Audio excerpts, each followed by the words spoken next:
마지막 부분에 나와 있는 말씀을 제목 삼아 마게도냐로 건너와서 우리를 도우라 하거늘 이라는 말씀으로 함께 은혜를 나누고자 합니다. 여러분, 이삭 토스트라고 있습니다.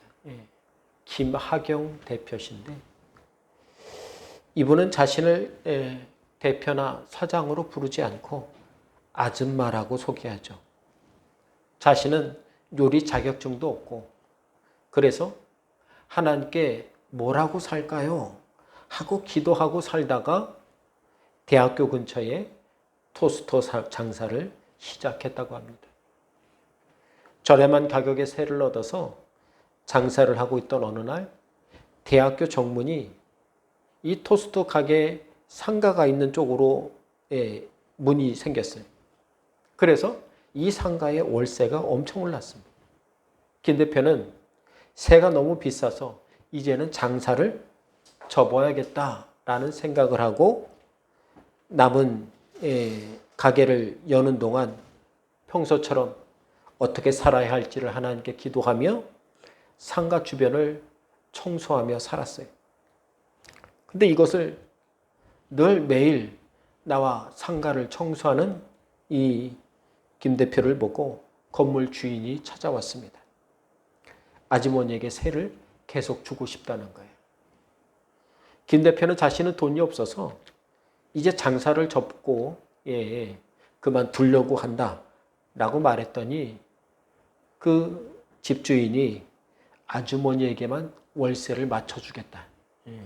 그러니 계속 하라고 권면하는 것입니다. 그렇게 첫 번째 고비를 넘겼습니다. 그렇게 계속 토스트 가게를 하고 있는데 대학교 정문 주변으로 비슷한 토스트 가게가 우후죽순으로 생겨났어요. 당연히 장사가 예전만큼 안 되었어요. 두 번째 고비가 찾아온 것입니다. 그래서 김 대표는 다시 기도하기 시작합니다. 기도도 간단해요. 길게 하는 것도 아니에요. 하나님, 내 토스트 어떻게 해요? 그렇게 며칠을 기도하는데 어떤 손님이 아주머니 토스트 맛이 아주 일품이에요. 맛있어요. 그런데 이 머스타드나 케찹을 뿌려 먹는 것보다 아주머니만의 소스를 만들어서 발라 먹으면 더 맛있을 것 같아요. 그렇게 지나가도 말하고 갔어요. 근데 그 말이 자꾸 마음에 와닿아요. 손님의 그 말이 하나님의 응답처럼 자꾸 들렸어요. 그래서 그때부터 이 김 대표는 이 이삭 토스트만의 소스를 개발했어요. 뿌려 먹는 게 아니라 이제 발라 먹는 이삭 토스트가 그때 만들어진 것이죠. 그리고 지금까지 오게 된 거예요. 성도 여러분, 김하경 대표는 세상에 종속되어 살지 않았어요. 문제가 생기고 어려움이 생길 때에 그것은 기도할 문제지 내가 낙심할 문제가 아니라고 생각했어요. 토스트 가게가 잘 되든 안 되든 하나님 아래에서, 하나님의 은혜 아래에서 하나님께 기도하고 맡겼을 때에 하나님께서는 자신을 쓰셨다고 스스로 고백합니다. 그러니 우리도 어떻게 해요? 하나님께 묻고 살아야 돼요. 성도는 하나님께 묻고 사는 사람들이에요. 세상에 묻고 내 머리를 믿고 사는 것이 아니라 하나님께 기도로 물어보고 시시콜콜한 것도 하나님께 물어보고 사는 게 성도라는 것이에요. 많은 사람들이 중요한 고비 때만 기도하려고 하는데 아니에요. 하나님은 시시콜콜한 것도 물어보기를 바라셔요. 우리의 삶에 아무리 작은 것도 우리가 주님께 맡길 때 주님은 어떻게 해요? 우리를 쓰시고 인도하십니다. 그래서 세상을 대충 행운이나 요행을 바라고 사는 것이 아니라 하나님이 인도하시는 길, 은혜의 길, 믿음의 길을 따라 사는 성도로 우리는 살아야 하는 것입니다. 전도서 7장 12절도 그래서 말하기를 지혜에 관한 지식이 더 유익함은 지혜가 그 지혜 있는 자를 살리기 때문이라 이렇게 말하고 있어요. 하나님의 말씀에는 살리는 지혜가 있다는 거예요.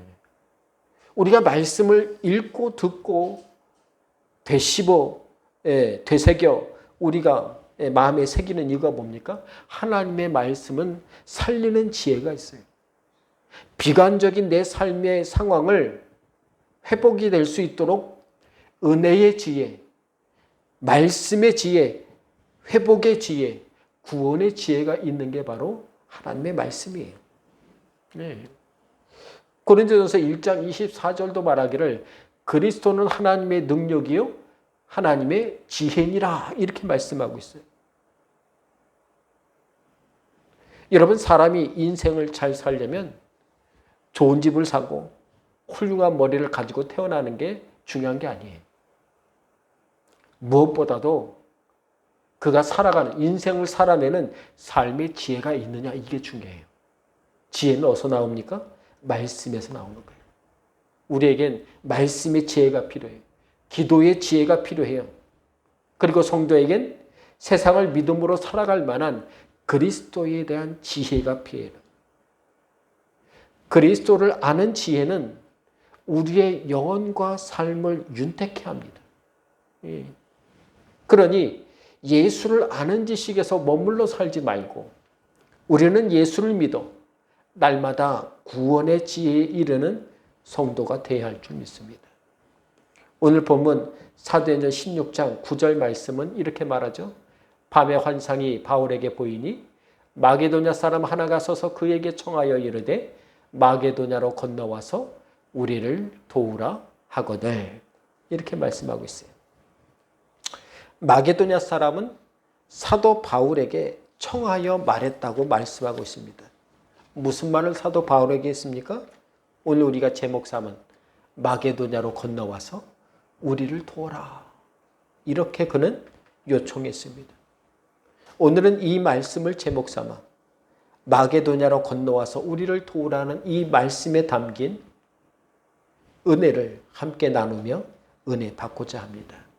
첫 번째로 이 말씀을 통해 우리가 알 수 있는 것은 성도는 믿음으로 할 수 있는 말을 다 하고 살아야 된다는 거예요. 여러분, 조금만 말하지 마세요. 성도는 믿음으로 할 수 있는 말을 다 하고 살아야 돼요. 빠짐없이 하고 살아야 돼요. 여러분, 아기가 태어나면 제일 먼저 하는 것이 입을 열어 우는 거예요. 아직 말을 배우지 않았기 때문에 말할 줄 모르니 우는 것으로 자신의 의사를 표현하는 것입니다. 그렇게 조금만 자라면 사람이라면 누구나 말을 하고 살아가요. 이와는 다르게 청각에 장애를 가진 분들 또한 말은 아니더라도 수화를 써서라도 말을 하고 말이 안 통하면 몸짓을 통해서도 어떻게 해요? 대화하고 말하려고 하는 거예요. 이것을 보면 세상을 살아가는 모든 사람들 중에 말을 하지 않고 살아가는 사람은 아무도 없는 것 같아요. 또 우리나라 사람들은 외국 사람들은 하지 않는 말까지 하고 산대요. 그게 뭔가 하면 외국에서는 혼잣말을 안 한다는 거예요. 혼자서 주저리 말하지 않아요. 근데 우리나라 사람들은 어떻게 해요? 혼자서도 말 잘합니다. 주저리 말을 해요. 하소연하느라고 하늘을 보고도 하고 땅을 보고도 하고 자연을 보고도 하고 누구에게나 말을 거는 민족이 우리나라 사람들 아닙니까? 우리 성도들은 하나님께 말 걸고 살아야 돼요. 하나님께 기도하고 하나님께 도움 구하고 사는 사람들이 돼야 돼요.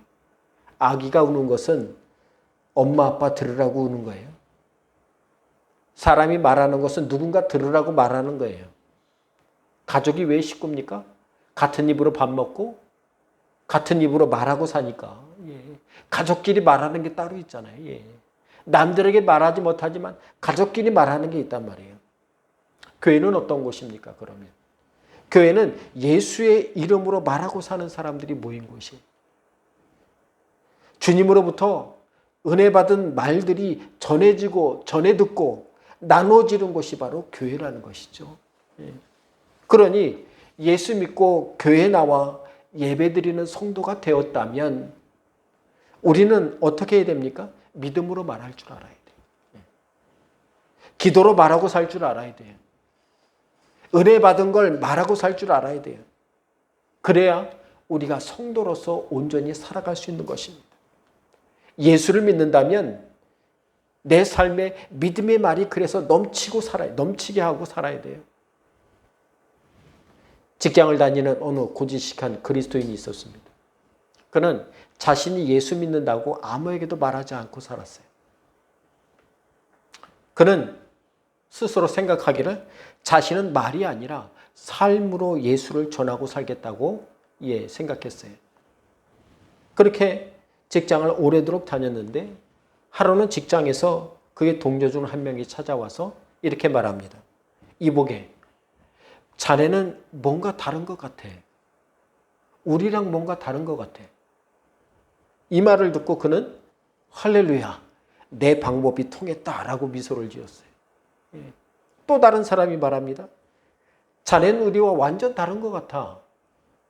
이 말을 듣자 그는 어떻게 해요? 속으로 신이 났어요. 근데 마지막 그 두 사람이 찾아와서 그에게 마지막으로 이렇게 말합니다. 자네는 우리랑 좀 달라 보여. 자네 혹시 채식주의자인가? 이렇게 물어보는 거예요. 여러분, 말하지 않으면 내가 누군지 몰라요. 내가 어떤 사람인가에 대해 혼동을 피하기 위해서라도 우리 성도들은 어떻게 해요? 믿음의 말을 하고 사는 사람이 되어야 돼요. 믿음의 말이 이렇게 중요합니다.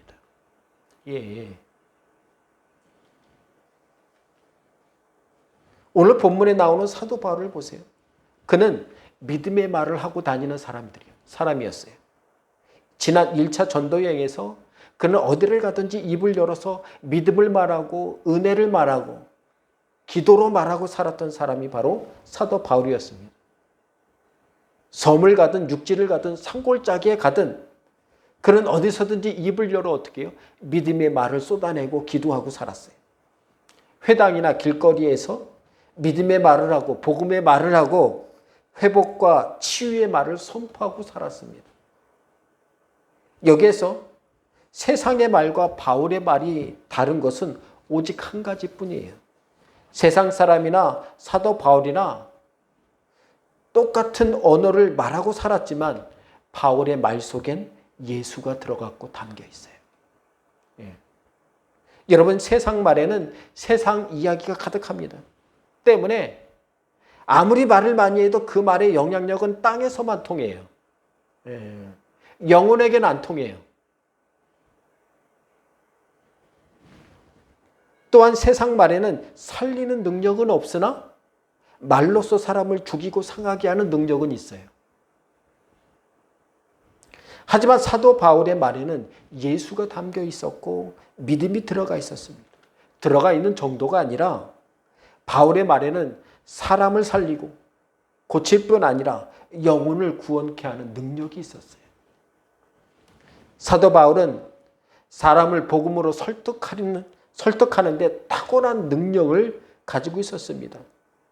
그것은 주님으로부터 받은 은혜에서 비롯되었어요. 바울뿐 아니라 예수를 믿고 주의 제자가 된 우리 성도들에게도 말에 믿음의 능력이 있어야 합니다. 다른 게 아니에요. 믿음으로 우리가 자꾸 말을 하고 할 수 있는 믿음의 말을 다 하고 살아갈 때 그것이 어떻게 해요? 말의 능력이 돼요. 은혜의 능력이 돼요. 사람을 구원케 하는 능력, 은혜로 살도록 이끄는 놀라운 하나님의 능력이 믿음의 말을 하고 사는 사람에게, 기도의 말을 하고 사는 사람들에게, 말씀을 읽고 듣고 마음에 새기는 사람들에게 여러분 임하게 된다는 사실을 잊지 마시기 바랍니다. 때문에 우리 성도들은 믿음으로 말하고 듣고 살기를 즐겨해야 돼요. 여러분, 우리 예배는 주님 안에서 즐기는 시간이에요. 그것이 성도가 세상에서 믿음으로 은혜로 사는 비결이에요.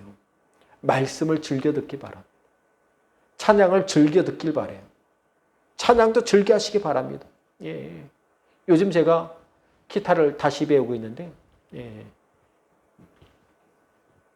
인터넷으로 배우고 있는데 하나하나 음으로부터 초보부터 다시 시작하는데 얼마나 재밌는지 몰라요. 이걸 잘 배워갖고 찬양을 생각하니까 기분이 너무 좋아요. 여러분 즐겨 하는 거예요. 노래를 즐겨할 때 노래 실력이 늘잖아요. 예수를 우리는 공부하듯이 대하고 살면 안 돼요. 우리는 예수를 동행하고 사는 것을 즐겨 살아야 됩니다.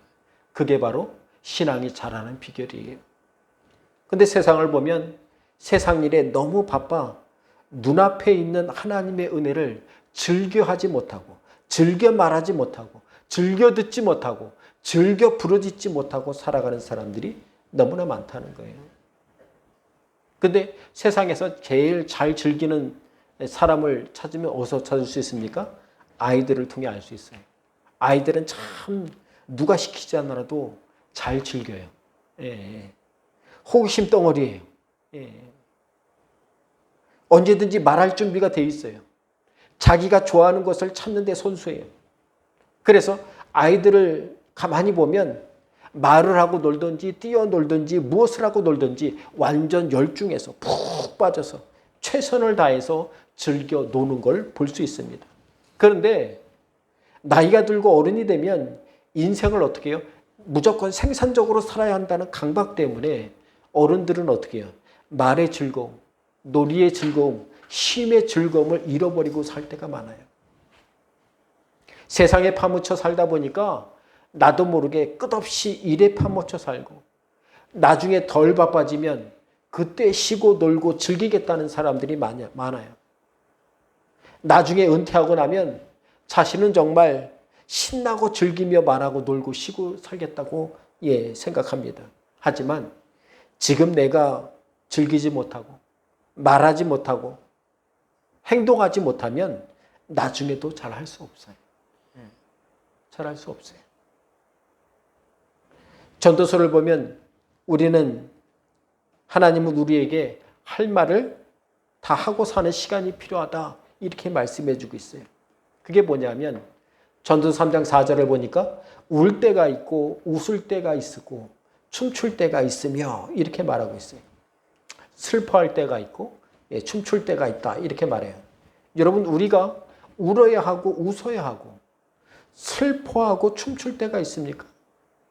하나님을 보고 하나님께 말하고 기도하시길 바랍니다. 울 때도 우리는 하나님께 말 걸고 살아야 돼요. 어려울 때뿐만 아니라. 그래서 삶의 곳곳에서 은혜의 웃음꽃을 피우고 살도록 도우시는 하나님을 늘 만나고 사는 성도 되시길 바랍니다.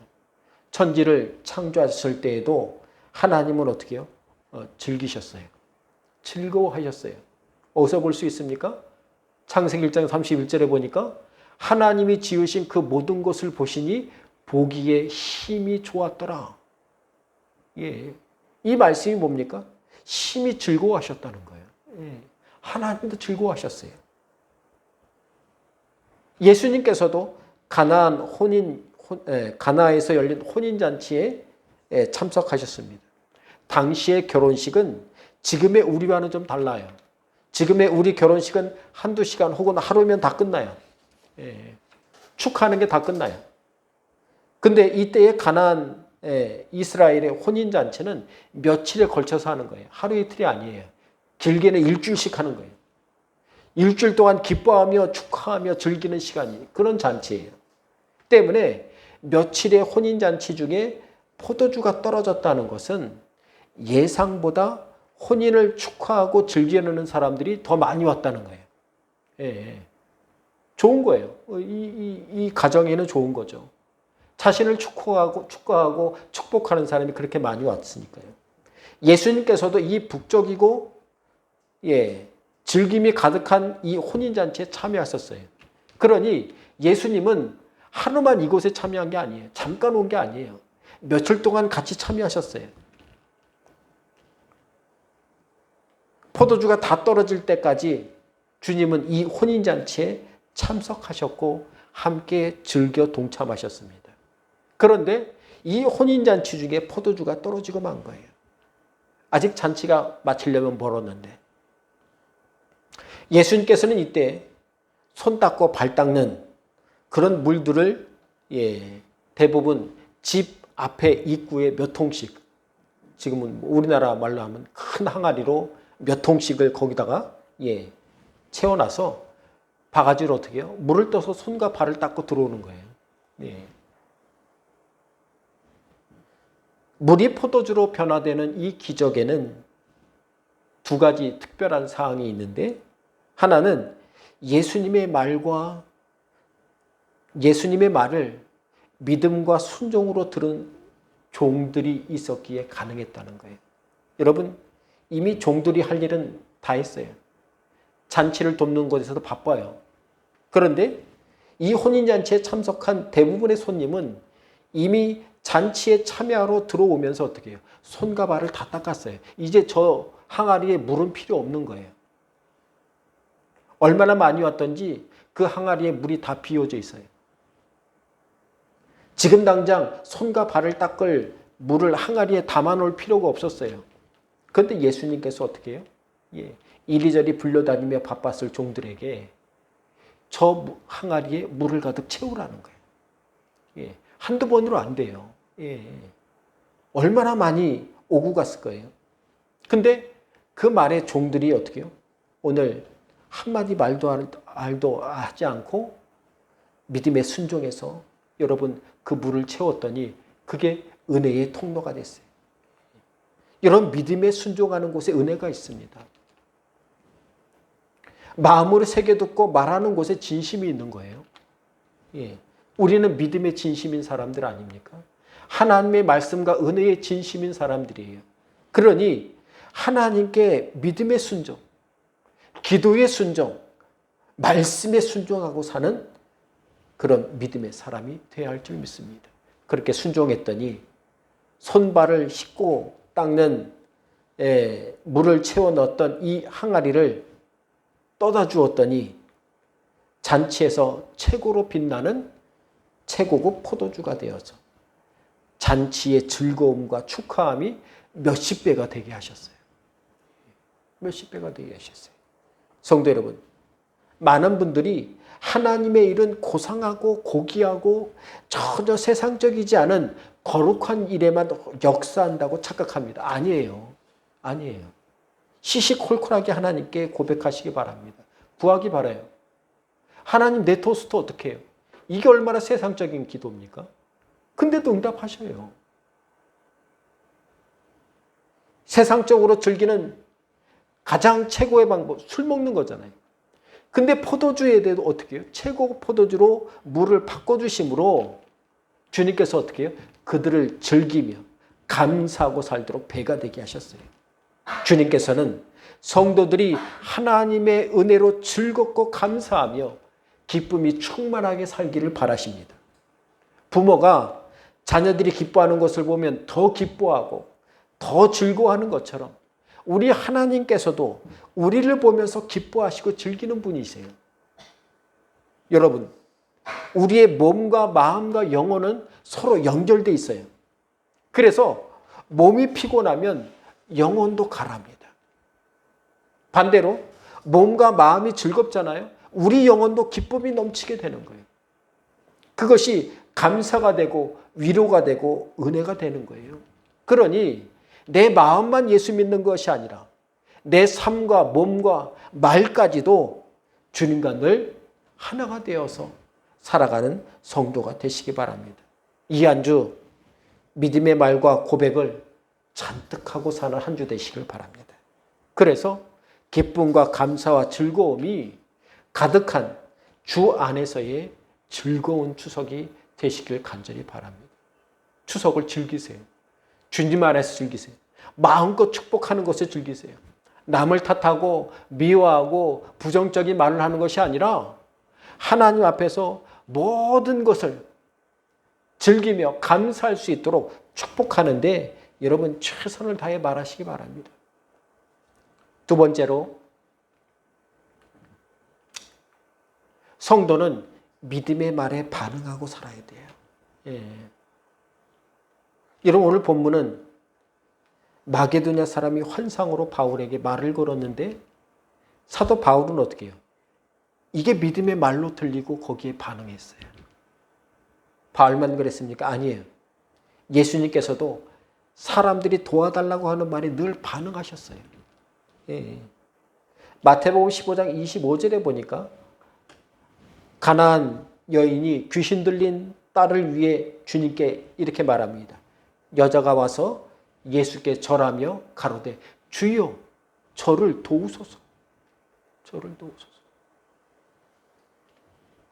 수로보니게 여인은 여러분 자신의 딸을 도와달라는 주님께 간곡한 부탁을 했는데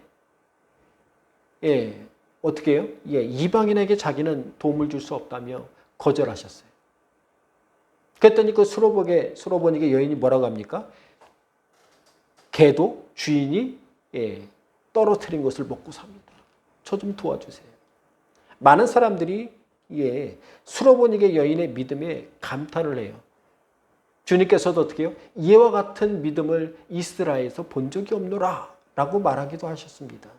그러나 수로보니게 여인이 어떻게 그렇게 간절하게 주님께 매달릴 수 있었을까?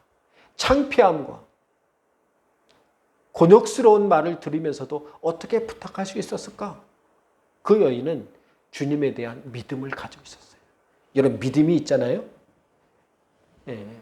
세상 말에 별로 그렇게 동요가 안 돼요. 주님의 은혜에 충만함이 있으면 주님께 매달리는 게 별거 아니에요. 우리를 구원케 하신 주님께 우린 어디까지 여러분 구하고 사십니까? 도움을 구하고 사십니까? 모든 부분에서 우리는 구하고 살아야 돼요.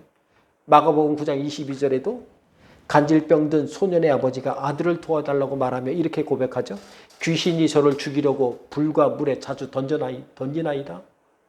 그러나 무엇을 할 수 있거든 우리를 불쌍히 여기사 도와주옵소서 도와달라는 거예요. 고린도 후서 6장 2절에도 보니까 이사야서 49장 8절을 인용해서 이렇게 말씀합니다. 가라사대 내가 은혜 베풀 때에 너를 듣고 구원의 날에 너를 도왔다 하셨으니 보라 지금은 은혜 받을 만한 때요 보라 지금은 구원의 날이로다. 여러분 지금이 은혜 구하기에 딱 좋아요. 주의 구원이 임하기를 간구하기를 딱 좋은 때예요. 히브리서 2장 18절에서도 보니까 자기가 시험을 받아 고난을 당하셨은즉 시험 받는 자들을 능히 도우시느니라. 주님은 우리와 똑같이 십자가의 고난을 당하셨어요. 사람의 미움을 받으셨어요. 때문에 우리의 마음을 누구보다 잘 아셔요. 여기에서 중요한 것은 주님께 도움을 구한 자마다 모두 도움을 받았다는 것입니다. 우리가 왜 도움 못 받습니까? 구하지 않아서 못 받는 거예요. 믿음으로 구하지 않아서 그런 거예요. 여러분 우리는 누구에게 아쉬운 소리를 하고 살고 있습니까? 우리는 주님께 말하고 살아야 돼요. 주님께 기도하고 살아야 돼요. 주님께 도움 구하고 살아야 돼요. 엉뚱한 곳에서 여러분 도와달라고 매달리지 마세요. 우리는 주님께 구해야 됩니다. 주님께 기도해야 돼요. 장갑은 왜 손 모양으로 만들어졌습니까? 손이 들어가기 위한 도구이기 때문에 손 모양으로 만든 거예요. 때문에 장갑은 손에 잘 들어가야 돼요. 손이 들어가 움직이는 것에 편해야 돼요. 들어간 손이 따뜻하게 하는 것이 장갑의 본분입니다. 마찬가지로 사람은 어떤 모양으로 만들어졌습니까? 창세기 1장 27절에 보니까 하나님의 형상대로 사람을 창조하시되 이렇게 말씀하고 있어요. 그렇다면 왜 하나님은 우리를 하나님의 형상대로 창조하신 것입니까? 이유는 하나예요. 하나님이 우리 안에 들어오셔서 함께 하시기 위해서요. 그래서 하나님의 형상으로 만드신 거예요.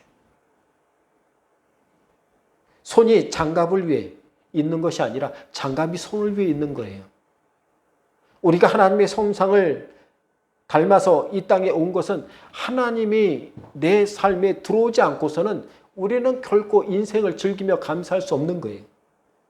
때문에 성도가 믿음으로 산다는 것은 다른 게 아니에요.